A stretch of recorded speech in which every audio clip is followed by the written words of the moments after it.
Yo, guys, I hope you're well.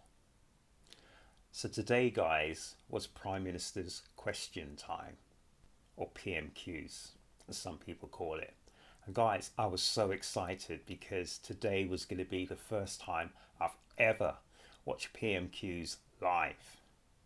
And, guys, this is my blow by blow account of today's session of Prime Minister's question time, which was the first one for the new session. So, guys, let's get it. So, guys, the House of Commons was packed with MPs keen to be seen and to be heard at the first Prime Minister's questions for this new session, with the likes of Rishi Sunak and Sir Ed Davey in attendance to lock horns with our PM, Keir Starmer. I was very much looking forward to seeing Starmer squirm, squeal and wriggle like a fish on a hook as he was forced to answer question after question about the riots, but blow me sideways. There was none of this. Just a pre-planned list of questions for the Prime Minister to waffle and soft soap his way over as he preened himself in front of the television cameras. What a huge disappointment and an eye-opener as to how this framework is designed to keep the haves in power and the have-nots as far away from the top table as is humanly possible. It is all a show, full of smoke and mirrors and abracadabra, words, semantics, all words and no verbs. PMQs is a game played between two groups and factions of acolytes, all from the same house and within a very tight framework, doffing their caps and tipping their locks to the PM before fielding him with a weak ball in a guise of a question, designed to make him look good, knowledgeable, and like a leader with his answers. I believe, I might be wrong, I believe they are briefed beforehand with a list of submitted questions to prevent them from being hijacked and made to look the fools they are in front of the world. This shows me that we need to all stick together and keep the pressure on this conceited shower who feel they are untouchable with their huge majority in the House of Commons, meaning they can say and do as they please without fear of or reprisal from or any sort of comeuppance. We need to ensure they do not have an easy ride and keep them honest and forced to listen to us. Guys, I say this a lot, and if it offends or if it whatever people, I'm sorry. But guys, we are the people who they are supposed to represent. And that means to listen to and to consider our wants and needs and asks and opinions instead of ignoring us and doing the exact opposite of our wishes. The Labour MPs sucked up to Starmer. They sucked him up. The Labour MPs sucked up to Starmer, shaping their questions to show him in his best light and taking up valuable question time from others who eventually grew a backbone to directly bring Starmer to task. So guys, we kicked off with former Prime Minister Rishi Sunak, and he showed the type of energy and vigour that was totally missing from his own election campaign a few mere weeks earlier, as he went on the attack and cornered Starmer over his choice to steal from the pensioners in order to come bearing gifts to the train drivers, in taking away the Winter Fuel Allowance and the cost of living payments in order to finance a huge 10% pay increase to the drivers. Sunak asked Starmer, "Why have you done this? Why?" And on the back foot, Starmer went to his go-to policy of pulling out the so-called £22 billion black hole that was left by the Tories. And that was his default answer. The Commons, eager to get involved and to play along with this choreographed and scripted pantomime, both booed and cheered in unison. Starmer added that he had to make tough decisions to stabilise the economy and repair the damage caused by the Tories. Sunak, sniffing blood and coming in like a prize fighter, countered with the UK economy is the fastest growing economy with low interest rates and with even more accurate and on target blows. And he finished with, so why is Starmer awarding train drivers who currently earn £65,000 with a whopping 10% pay rise? Why has he stolen from the pensioners to hand over to the train drivers? Again, Starmer waffled and blustered, sticking his head into the so-called black hole, and mumbled about inheriting a mess from the Tories from before, as Yvette Cooper had done days before. Starmer went back into his bag of tricks to avoid answering the pertinent question, and he started to deflect. Starmer pivoted and started calling Rishi Sunak on the Conservative leadership election, of which Sunak will play no part. Deflection at its worst, people, as it didn't get us anywhere. Starmer does not like to be questioned, and woe betide anyone who lectures the fella, as our Bath pub landlord discovered a few years earlier. Sunak circled and went in again, determined to strike another clean blow or two on his ample target, and he tackled Starmer on the UK public finances, being more robust than almost all other economies with the second lowest debt in the G7. And again, Sunak asked, so why are you sacrificing the pensioners in favour of your paymasters in the unions?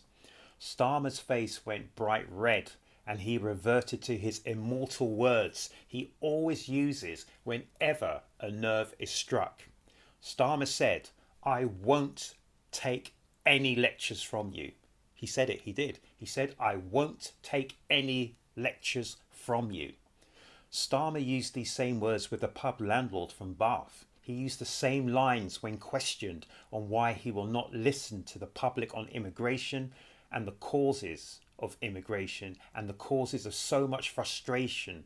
And now, when Rishi Sunak questioned him on the public finances and his decision to let the old people die in droves this winter, left out in the cold, as they are forced to decide between heating and eating, whilst the train drivers are immediately rewarded, Starmer uses the same lines. And these lines are, I will not, and I will not, and I won't take any lectures from you. Starmer knew he was snookered, so he did as he always does, and he said, I won't take any lectures from you. This is the mark of a very arrogant and conceited man who listens to no one, because of course he, and only he, is always correct. But like any great fighter, Sunak did not let go, and he followed up and asked, why has Starmer stopped both the Winter Fuel Allowance and the cost of living payments in the run-up to another winter? He asked Starmer to address our pensioners and tell them what he is going to do for them this winter to ensure they stay warm and fed. I watched this debate live, and I was writing down live that Sunak is battering this toolmaker's son with all the energy and guile he failed to bring to his own election campaign a mere weeks earlier. Sunak delivered the death blow, telling Starmer that this government does not have to choose to steal from the pensioners to give to the train drivers. But of course, Starmer deflected on his way to wriggling free from the hook, aided and abetted by the Speaker, then taking questions from other and far more friendly fire. This is when I started to notice some MPs fiddling with their mobile phones and smartphones, obviously with more important and better things to do and places to be than to be actually representing their constituents. Mobiles, smartphones, whatever, should be banned from these chambers. More talk, political niceties and much backslapping ensued, and other questions on other subjects came and went in this networked and choreographed game. However, I read into this performance that the gist of the pensioners and the Winter Fuel Allowance agenda is that this government is headed all people who are on or are entitled to any sort of benefits towards the universal basic income model, which will be pennies in the pound and eventually means tested. I must applaud the one shining beacon out of this morass of mediocrity. A round of applause goes out to SNP Minister Pete Wishart, who called out Starmer for exactly who he is before he was hushed down by the Speaker. He called Starmer out on his calamitous ratings and asked if his ratings were through the floor because of his mishandling of the pensioners and the Winter Fuel Allowance, the descendants of people into poverty, cronyism, or his extension of austerity. Which one is it, Starmer, or is it a combination of all of them? And guess what, everyone? Starmer the Magnificent puffed out his weedy chest and he looked at and he told the SNP Minister Wishart, "I don't need any lectures from the SNP." Yes, guys, he did say that. He said, "I do not need any lectures from the SNP." And at this point, Starmer's henchmen and women drowned out the house with their derogatory cheers and laughter. What do I think? Well, I think the whole show is a pantomime of just words, semantics, more words, but absolutely no verbs. It is a sham where nothing actually gets done. A few jabs here and a few jabs there and a few oohs and a few ahs, but nothing really gets to the heart of the matter. And what I suggest, people, is that there should be one or two members of the public invited into and allowed to ask the PM pertinent questions and to get real answers. A little bit like the show Question Time on the BBC.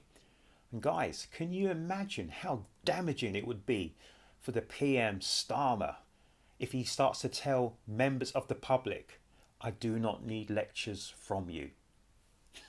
Think about it, guys. I do not need lectures from you. This PM stinks, and I have absolutely no faith that he will do right by this country. I sincerely hope I am wrong, but we really are headed for the abyss, and in record time too. There was not even one mention of the riots, the aftermath of the riots, or the plans this government will bulldoze through on the back of the riots.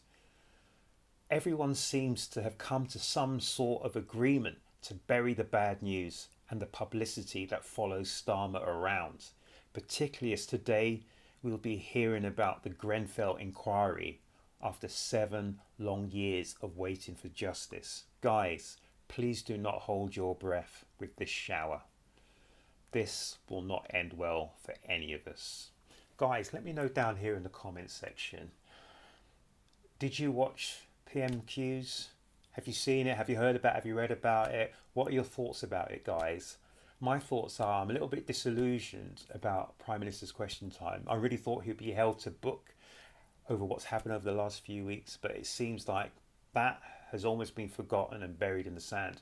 So as constituents, as people, we need to make certain that we stick together, we act together, and we keep working within the framework to make certain and to make sure that nothing is ever forgotten and nothing is ever forgiven, and that we just carry on and we keep going and we keep going, and at the end we force the Prime Minister to answer our questions. Guys, I hope you look after yourselves, you look after each other, and please guys, please make certain and make sure to come back to the next Urb'n Barz reaction, guys.